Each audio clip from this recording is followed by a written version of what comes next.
আলু ভাজা হয়ে গেছে আর ফুলকপিটাও গ্রেট করা হয়ে গেছে।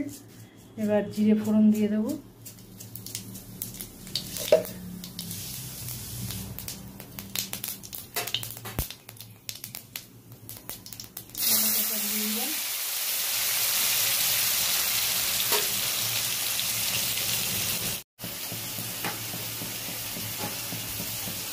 ফুলকপিটা দিয়ে দিলাম।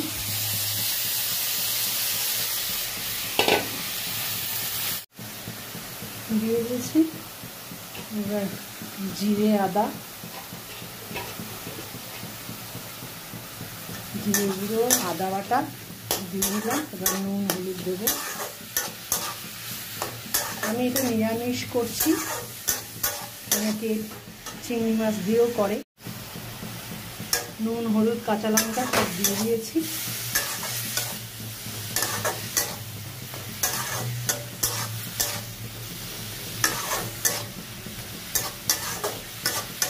আমি গ্রেট করে করি, কারণ আমার গ্রেট করে তরকারিটাই বেশি খেতে ভালো লাগে। অনেকে ডুমু ডুমু করেও আলু দিয়ে তরকারি করে, আমার গ্রেট করে এটা খেতেও ভালো লাগে আর এটা চটজলদি হয়ে যায়।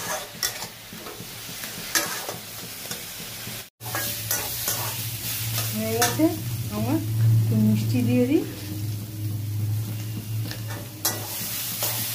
এটা কিন্তু খুব সাদা মাটা করেই করলাম, শুধু আদা বাটাটা দিয়েছি আর অল্প একটু জিরে গুঁড়ো দিয়েছি।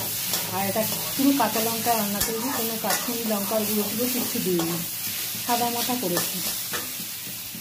আর লাস্টেই ধনে পাতাটা দেবো। এরকম করে খেয়ে দেখো, সত্যিই ভালো লাগবে। ভালো থেকো, সকলের পাশে থেকো। টাটা।